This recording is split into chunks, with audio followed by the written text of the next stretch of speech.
Salut à vous les gars, j'ai fait cette vidéo spécialement à l'endroit des jeunes bruyeurs, à l'endroit des jeunes qui ont décidé de faire des activités un peu méprisées, des activités qu'on appelle des sous-métiers, c'est-à-dire des petits boulots se défendre.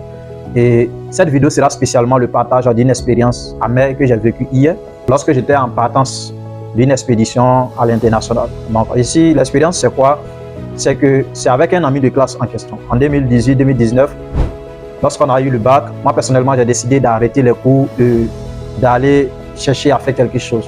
L'ami en question avait décidé pareil aussi. Donc en 2019, nous deux on part sur la base d'aller se chercher. Et moi ce que j'ai trouvé c'était la vente de produits cosmétiques en mode vendeur ambulant. Donc ici on se promenait, on présentait, on faisait du porte-à-porte et puis on vendait. Et lui ce qu'il avait trouvé c'était un boulot où les gars ils essayaient de mettre en contact les passagers avec les compagnies de transport. Donc ils sont dans les gares, lorsque les passagers viennent avec des voitures ou des taxis, ils essayaient de les accueillir et puis les mettre en contact avec les compagnies de transport et ces compagnies leur donnaient 500, 1000 francs, 2000 par commission. Donc voici comment nous sommes partis en 2019 sur le boulot de chacun. Et qu'est-ce qui s'est passé hier? Lorsque je suis allé dans cette gare pour aller expédier, aujourd'hui où je fais cette vidéo, nous sommes en 2025 et ça va faire, on va dire, plus de 3 ans. Ok, plus de 3 ans, 2019, 2020. Aujourd'hui où je fais cette vidéo, nous sommes en 2025, donc de 2019 en 2025 aujourd'hui. Et je suis arrivé, je vois de loin mon ami qui poursuivait toujours un taxi, comme depuis lors. J'étais étonné, surpris. De loin, je ne croyais pas que c'était lui. J'ai avancé, j'ai appelé son nom, il m'a reconnu. Et je suis resté silencieux pendant un bon moment. Il me posait des questions, il souriait, mais moi je ne répondais pas, j'étais silencieux, je ne comprenais pas réellement ce qui se passait. J'étais dépassé. Et la seule question qui est sortie de ma bouche, je lui ai demandé, mais bro, qu'est-ce qui n'a pas marché? Il est là, il sourit, il me demande, mais comment? Je lui dis, mais comment se fait-il que tu es toujours dans ça? Comment se fait-il que tu es toujours dans ce boulot-là? Il est là, il sourit. Parce que c'est pas ce qu'on s'était dit en fait. On s'était dit qu'on allait se lancer, on allait arrêter les études pour bosser 2 fois plus. Parce qu'on avait constaté que les études, aujourd'hui, ça trahissait et autres.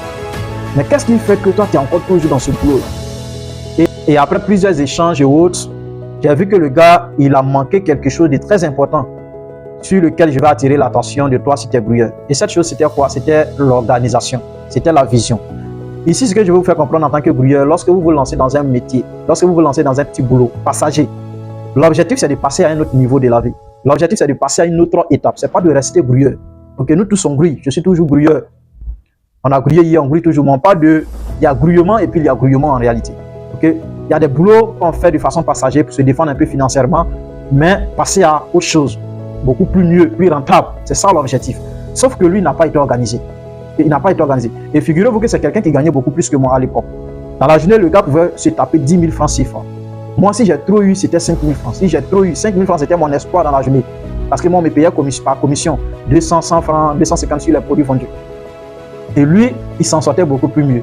Mais moi, en 2021, déjà, j'avais ouvert ma première boîte. J'avais ouvert ma première entreprise le 7 janvier 2021. Mais le gars, en 2025, je vais voir qu'il est toujours dans cette activité. Qu'est-ce qui manque? C'est la vision. Lorsque vous êtes dans un petit boulot, c'est pas mauvais. C'est pas mauvais de pousser une brouette. C'est pas mauvais de ramasser de la poubelle. C'est pas mauvais de travailler de façon indécente. Mais vous devez toujours avoir la vision de sortir de là. C'est ce qui est plus important. Vous devez avoir l'objectif de passer à un autre niveau, plus s'améliorer.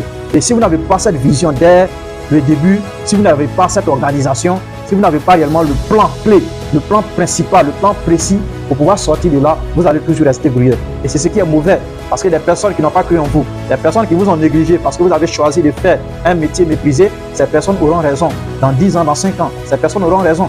Qu'est-ce que moi, on m'a pas dit lorsque j'ai pris des produits et que j'ai commencé à me lancer dans la ville d'Abidjan? Les gars ont commencé à me critiquer, les gars ont commencé à se moquer de moi. Des amis de classe avec qui je venais d'avoir le bac, lorsqu'ils me croisaient dans la rue, Ali, c'est comment? Demain, il faut m'envoyer parfum, demain, il faut m'envoyer savon. C'était de l'ironie. Mais moi, je savais ce que je voulais en fait. Étant vendeur ambulant, moi, je ne me voyais pas comme un vendeur ambulant. Étant vendeur ambulant, moi, je me voyais comme un chef d'entreprise. Je me voyais comme un millionnaire. Dans la tête, je me voyais un millionnaire. Donc, ce qui faisait que si quelqu'un même me dépassait avec sa GLE, ça ne pouvait pas m'intimider. Parce que je sais que je suis sur une formule sans doute. Et raison pour laquelle même certaines personnes m'ont proposé plusieurs boulots, des boulots à 100 000, 75 000. Je n'ai pas accepté parce que moi, je partais quelque part. Et c'est ce qui a manqué à mon ami. Donc, toi qui es bruyeur, je veux que tu sois réellement concentré. La première des choses, quand tu fais le boulot, c'est de t'organiser. Ça veut dire avoir une vision et puis un bon plan pour pouvoir sortir de là. Sinon, tu vas rester bruyeur. Et je répète, c'est pas mauvais de briller. C'est pas mauvais de faire des boulots passagers, des boulots qui sont méprisés. Mais c'est mauvais de rester dans ça. Parce que tu ne peux pas bâtir une famille dans ça. Tu ne vas pas pouvoir bâtir une famille dans ça. C'est pas honorable. Et si tu es organisé, tu vas voir que tu ne feras pas n'importe quoi. Tu ne vas pas te permettre d'acheter des vêtements chers pour impressionner des gens. Tu ne vas pas te permettre d'acheter des téléphones chers pour impressionner. Tu ne vas même pas te permettre d'avoir 3 copines. Parce que tu sais que tous ces éléments vont te ralentir. Tous ces éléments vont te maintenir dans ton état indésirable actuel. Donc ici, ça va te permettre de t'organiser. Et une fois que tu es organisé, tu sais gérer ton argent, il n'y a rien de tel. C'est d'économiser, se former et puis se lancer à une autre étape. Donc voici un peu le message que je voulais te donner aujourd'hui. Prends conscience réellement de ta vie, de tes objectifs que tu veux réellement atteindre et organise-toi pour sortir de là. Donc ici, tu peux partir de n'importe quel boulot et devenir ce que tu veux. Tu peux partir de n'importe quel boulot et devenir ce que tu veux. C'est pourquoi on dit qu'il n'y a pas de saut métier. Parce que dans presque tous les boulots qui existent, des gens sont passés par là pour devenir quelqu'un. Maintenant, si toi tu décides de rester dedans, c'est ton problème. Allez, merci. On se retrouve dans une autre vidéo.